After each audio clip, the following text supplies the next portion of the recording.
Welcome once again to the Hand of God. This is the second one that I've done today. CHIMAOGE here again. Let me get in my proper state to deliver the full message.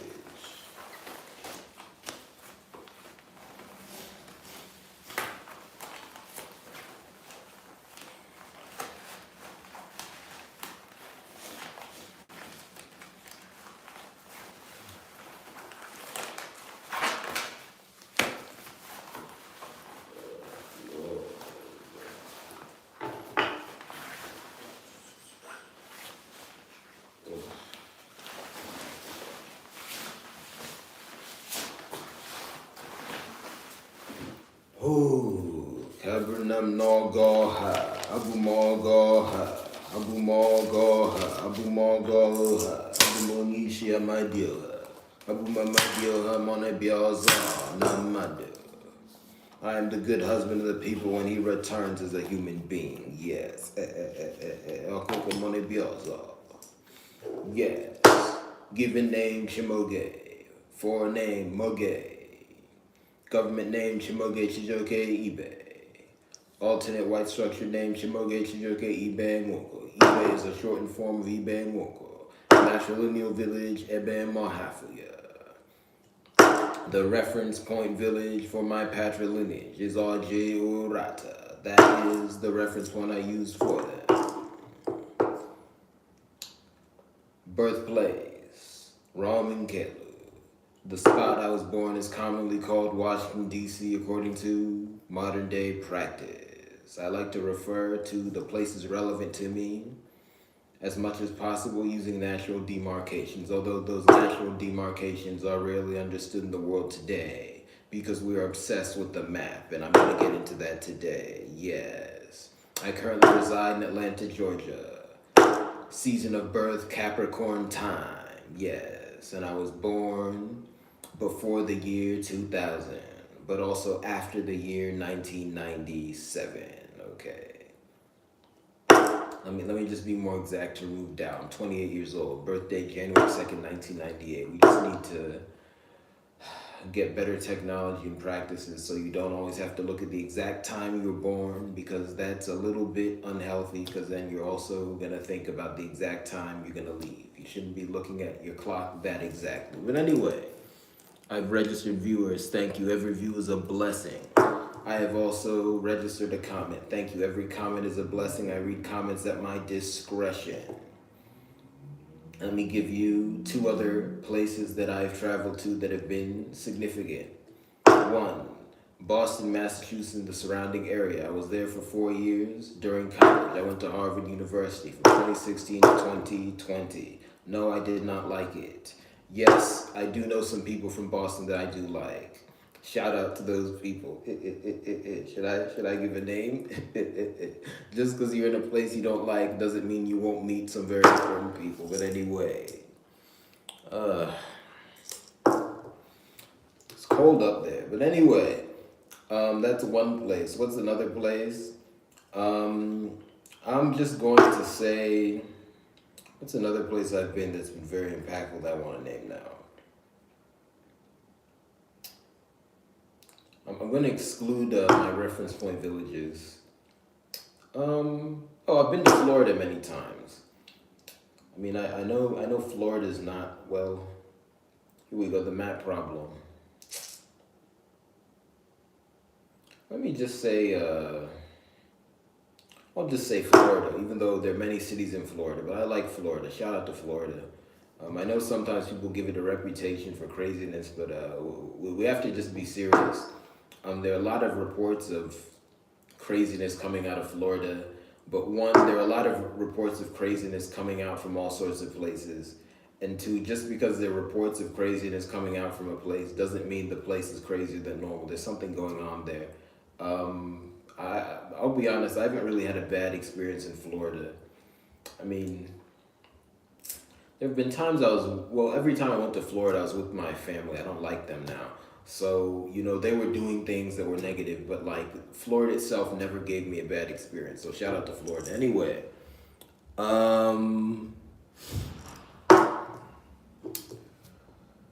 Anyway, that's me. Now, let me give two other facts about myself. One, my favorite color to wear is orange. My favorite color to wear is orange. Yes, I'm a little annoyed right now that all I have is green, which is probably my third favorite color to wear. But anyway, one, favorite color to wear is orange. Two, my favorite food is chicken. Yes, my favorite food is chicken. It's good for you. Real cocoa. Side note,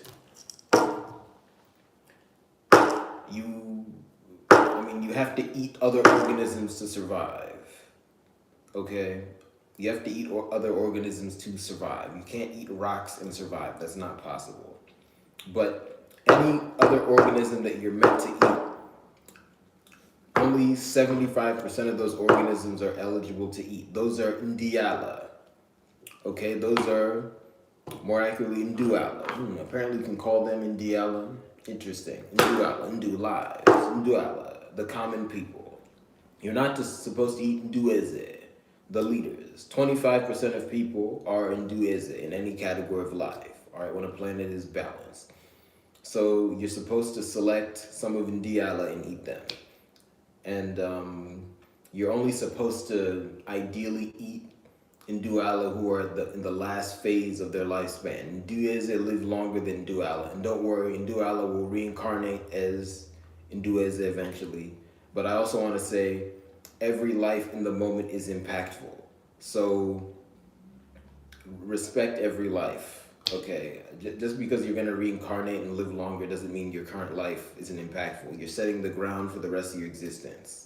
So that has implications both within your category of life and outside. Within your category of life, obviously treat everybody fairly. And I'm just gonna say this: our category of life is not meant to be eaten. So don't be strange. Then outside the category of life, when you're dealing with other organisms, even if they belong to a category that you're supposed to eat, treat them with respect. And then especially if it's one of Ndieze, treat them with respect.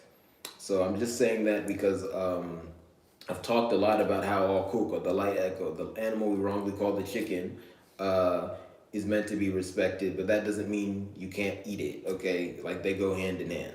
So yeah.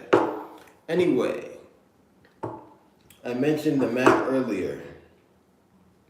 Let's get right into it. This is my take on the immigration debate. I've talked about it before. I'm talking about it again, and I'm honing more in on the biggest bad actor, which is the government, okay? The government is not meant to tell people where they should live. There is no government on earth that is supposed to do that, yet every government on earth is doing that. Yes, they do it to varying degrees, but they all have so-called immigration laws. That should not exist. I've talked in the past about how individual people and individual groups of people can make poor decisions about where to live. I'm going to set that to the side for now, but I'll just say two things on that. One, do not be so desperate to live among people who you perceive to be more powerful than you. That is not healthy. Two, do not move places by yourself, okay? And yes, there are some people in emergency, crazy situations where that might help happen. I'm not talking about them. I'm talking about someone who does not have significant pressure on them and decides to just move to a place where they know no one by themselves, okay? If you know 10 people in a place and you're close to them, that doesn't count. I'm saying you don't know anyone, you saw a brochure, you heard you could get some money, you moved there by yourself when you had 10 other options. Don't do that, okay? I've seen how that's been destructive in my life. I've talked about before how a euphemism emerged in my lineage and I had to do some work to clean up after them. Part of the problem with that euphemism is they moved someplace by themselves, and on top of that, they were in ill health, okay? And I was left between a rock and a hard place. And part of the reason that euphemism was able to emerge is because my family already had problems. Some of it is because previous euphemisms had already emerged, okay? All right, we've had euphemistic, I'll call it euphemistic growth, particularly in my matrilineage, okay? I've mentioned one individual before in the past who, thinks it proper to behave very romantically with the sister. Disgusting. Okay, I reported abuse to this individual. This is an individual who's much older than me. Again, I'm not sure their exact age. That's another problem in my matrilineage. No one gives the exact age. They're cousin when they want to be, then when they want to be, they're your elder. They're all over the place. They're all over the map. So I'm not sure this exact person's age. At the very least, they were at least a teenager when I was 6. That was the first time I met them. They were at least a teenager when I was 6. Maybe they're old enough to be my parent. Anyway, this is an elder who was talking about how they love the euphemism. And that individual is part of a situation of euphemistic growth. And I'll just leave it at that. So we had that issue. And then my dad and his sibling group has their own issues. Again, that's a patrilineal connection. So there was already chaos. So that some of those is just people's character, but then there's this moving. Okay. And again, I want to focus more on the government, but I just want to leave it at this. That moving destabilized the family. So then these euphemisms could emerge. And other things could emerge. Because unfortunately, euphemism is not the only problem in my family. We also have yeah, not good. But what's the backdrop of all this? The backdrop of all this is the government and the governments of the world who are telling people where they can and cannot live. This is crazy. First of all, the government does not know us. What is the government when you break it down? It is an organization or a group of organization. These are made up of people who are distant to the people they're governing. One, they shouldn't be quite that distant. But two, inherently, any leadership group, because these are subsets of what are called leadership groups, any leadership group is going to be, to an extent, distant from its subjects. Okay? Because it's not your family. It's not your romantic partner. It's going to be distant. And we have to look at it. At the end of the day, these are people. There's a tendency to talk about these groups as if they're technology. No. These are people who come together for a purpose, and they don't know us. So if they don't know us, how are they going to make such a detailed decision like who should or shouldn't live in a place? That doesn't make any sense. I've talked in the past about Republicans. I want to limit how much I target certain subgroups, but it's impossible to address this issue without addressing so-called Western conservatives and Republicans. These people are very disingenuous. If you look at them overall, it is clear that the only consistency in their political movement is the desire to unjustly delete life. And they've married that desire with the desire to really remove the black category of existence, and especially the black race, from life. Okay, that is the truth. And because of that, they come up with all sorts of excuses to commit racist crimes against nature. They come up with all sorts of excuses to create negative interactions between black people and the government. Perhaps the biggest one is the immigration discussion. I want to recognize not every person who's classified as an immigrant is black, but the idea is that if you're an immigrant, you have not achieved the standard of whiteness that has been set by Western society. So they want to punish you. So in this case, even non-black immigrants are harmed, and I'll leave it at that. So these people are disingenuous. I just want to point out the disingenuousness here so that people know what we're dealing with. These are people who are always screaming about small government, small government. The government has to be small. The government has to be tiny. I don't want to see my government. The government must be a bacteria. It must be under the microscope. And then they want a giant border wall. They want this big immigration law. They're advocating for all sorts of organizations like ICE to come around and chase people because somehow they're not, well, in the case of America, American enough, but it exists in other countries as well. Either you weren't born within the lines of the map that they think are sacred, or somehow you don't jive with the people in the lines enough. This is crazy. There is no bigger government than the government that is telling you where you can sleep at night. It doesn't make sense. And there's so many advanced analysis to show this doesn't make sense. Okay. There's so many cases where people actually meet the qualifications set by white society, but are not allowed to immigrate. For example, there are many groups of immigrants who've obtained high levels of college education. And again, I'm on the record saying we shouldn't really be looking at college education to value people, but nonetheless, they've met the standard. What's the problem? Why are you moving the goalposts? Because the goal is not actually to make society better. The goal is to create crimes against morality. Okay. So, what's the big thing I'm getting at here? We need to reframe this so-called immigration debate.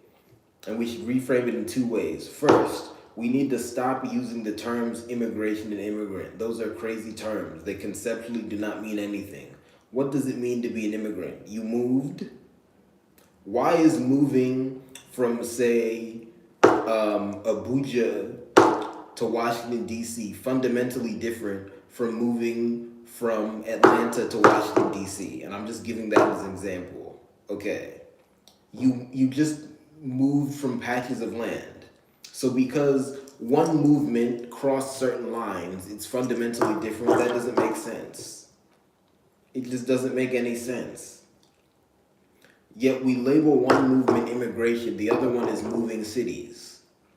And I also want to get more granular here. Because of our focus on these evil maps we've drawn that go against nature, we don't appreciate what it means to move long distances.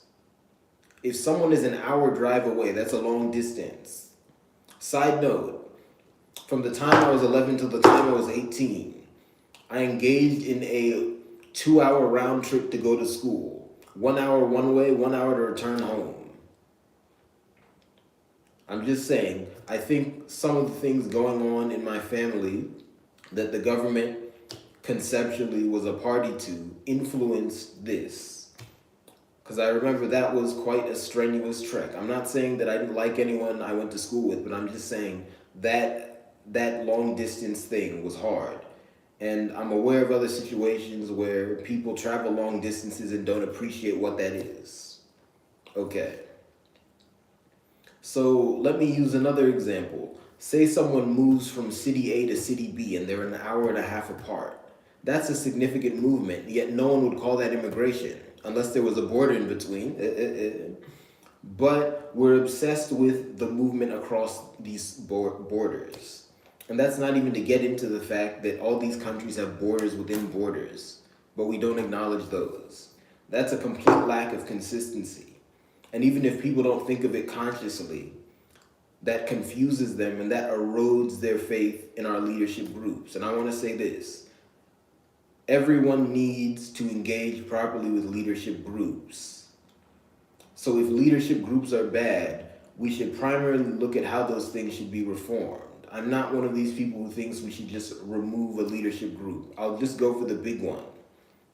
The U.S. government, to the extent conceptually that is one organization, should not be removed at all. It just needs to be reformed. And that conceptually is not very hard.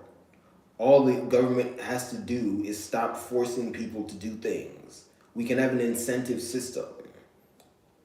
And that's all I'll say. So anyway, one, we have to stop using this term immigration that makes us obsessed with movement across arbitrary lines. Because again, I want to emphasize, just because someone drew a line upon a map and told people to either stand upon the coordinates where that line or line up to or whatever, or just said, you know what, let's just act as if, you know, the bounds within these lines are real. Just because someone did that, and just because, you know, maybe you look at the map and use it to move, doesn't mean that's real. You can't touch that border. I've talked before about Obodo and how through a combination of thought and then the great ultimate finish given to me from my ancestors, I've come to realize that these Obodo are sectors that should manifest in nature. I want to be clear. We cannot properly see and touch them in their fullness right now because the world is broken. But in an ideal world, we should be able to. Literally, you should get like a notification when you cross the Obodo. And also, I want to note this. There are remnants of them. For example, I think certain mountain ranges could be natural borderlines, okay? Doesn't mean you can't cross it. I'm just saying there's a notation there. All right. So, the world is broken. So, instead of looking at natural borders and then to an extent admitting that, okay, when the natural border is not showing itself, maybe we should emphasize these things less for now because it's just, it's just not happening. Instead of doing that, we're creating fake ones. And then we debate how to fix the fake one. That's disgusting. So one, we have to stop using these terms immigration. Just talk about movement. People have moved from one place to another. Get specific. And then two, the second thing we have to do is really reframe this as a case of the overreach of our leadership groups. Leadership groups are overreaching. Now, I'm not saying that leadership groups should not give recommendations about where people should live. And I'm not saying that they cannot do some sort of vetting of people who move place to place. For example, I think a lot of homeowners associations, right? To the extent those things are just, because again, I've heard positive and negative things about homeowners associations conceptually. I don't want to get into that too much, but I'm just using them as an example. I think a lot of homeowners associations can evaluate people who move to neighborhoods newly and then tell their members what they think of them. I think that's fine. And that could help people make better decisions about who to interact with and also whether or not they should move or not. But again, that's not forcing someone to move or not move. That's different. When you tell someone categorically you can't move here, you've stepped on a destiny. That is not your destiny to step on. Even if someone has moved to the wrong place, it is not appropriate for everyone to come out of every corner of nature to tell them what they can and cannot do, and that's all. Let me take a break.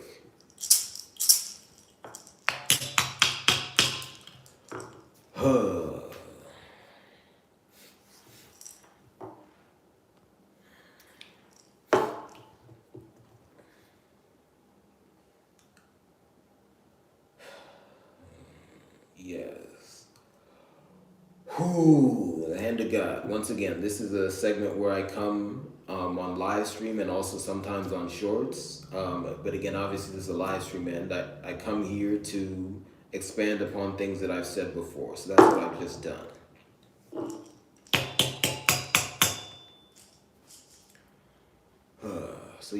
Again, these are kind of rough drafts of my thoughts, and then final drafts will go in other forms, primarily pre-recorded videos.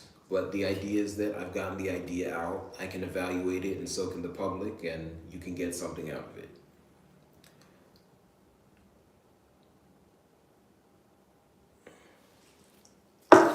All right, let me just go again. Welcome to all my ancestors. I call upon the black race in prayer. I call upon Namadioha, Okugnamoatu, Agmonishikalaakana. My head is completely the man who overcomes sin every day. I am the greatest man alive. Let's go. CHIMAOGE here. The government should not tell people where they should live. That term, the government, can be vague. I'm just saying that to catch your attention. What is a government? That is a leadership group. We have various leadership groups in the world today that are designated as governments. But really they're leadership groups. None of them operate in a completely just manner because justice is just largely unknown properly to the people. We have false ideas of justice. That filters down from the lowest level up to the highest level, which are these leadership groups. Sometimes these leadership groups are targeted unfairly. By the way, this is my left hand, this is my non-dominant hand. You see it as you see it. This is my right hand, this is my dominant hand. You see it as you see it. Okay. These governments can be targeted unfairly because after all, there is no leader, let alone any leadership group that can do anything by themselves, either positive or negative. At the same time, much of the criticism against them is valid. I just want to make this clear though once again. I'm never going to advocate that a leadership group categorically should disappear. I am Mr. Reform. Anything a leadership group is doing is an action. These are actions done by people with free will. We often talk about leadership groups as if they're technology. They're not. These are people who come together and do things. If they have the free will to do that thing, they have the free will to stop doing that thing.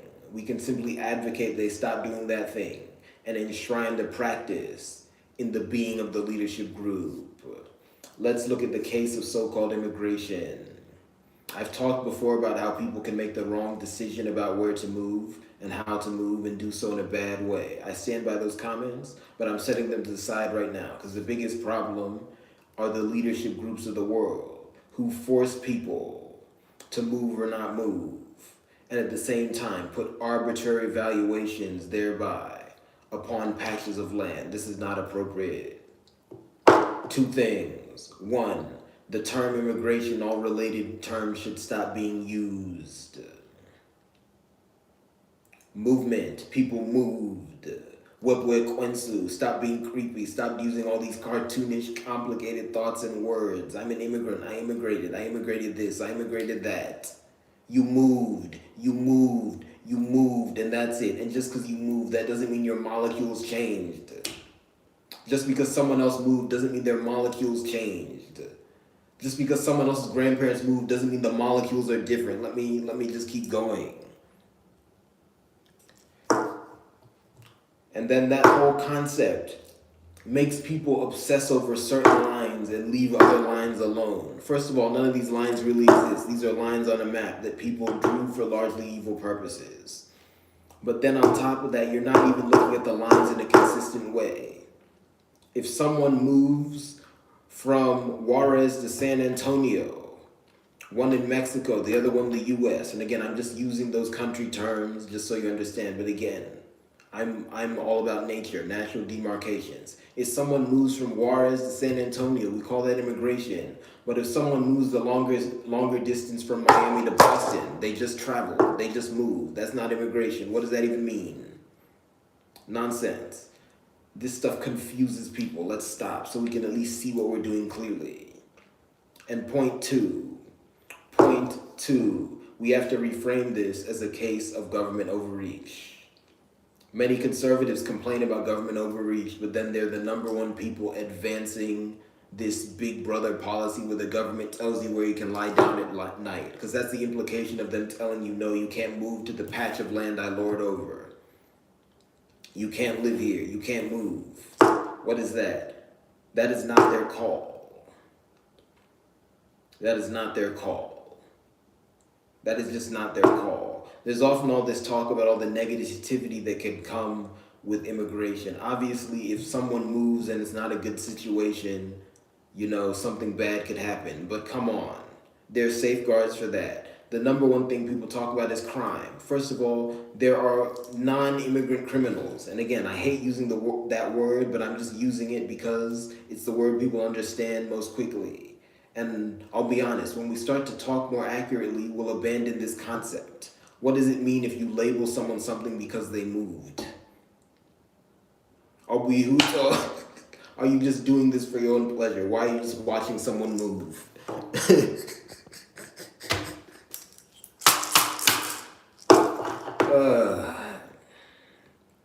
There are so many criminals who do not meet the classifications of what people call immigrant. Many studies have even shown that overall, immigrants to the West have lower rates of criminality. I mean, why do you care? Why do you care where a criminal was born? What does that even mean? Doesn't make any sense. Just make sure we've done enough to prevent crime in society, and then you can stop watching people move and wondering if after they move, they'll commit a crime. That makes no sense. And then there's the one that really makes me angry, where people start talking about culture. Oh, if this person moves here, all of a sudden the food will be different. All of a sudden the air will be different. The culture will be different. I'll see a different flag. Why are you so obsessed with those tiny things? Look at yourself. Stop looking at your neighbor. Anyway, this is an issue of government overreach. We have to simply say it is not the government's call. Now, it is okay if a leadership group so wishes, and I want to put this out there. I'm not saying they definitely have to do this. Again, as I've said before, I'm not a detailed person. Okay, but I'm just saying it's okay in theory if a leadership group says if someone moves to a new area, we could do a background check on them and let people know what we found. Okay, fine, whatever.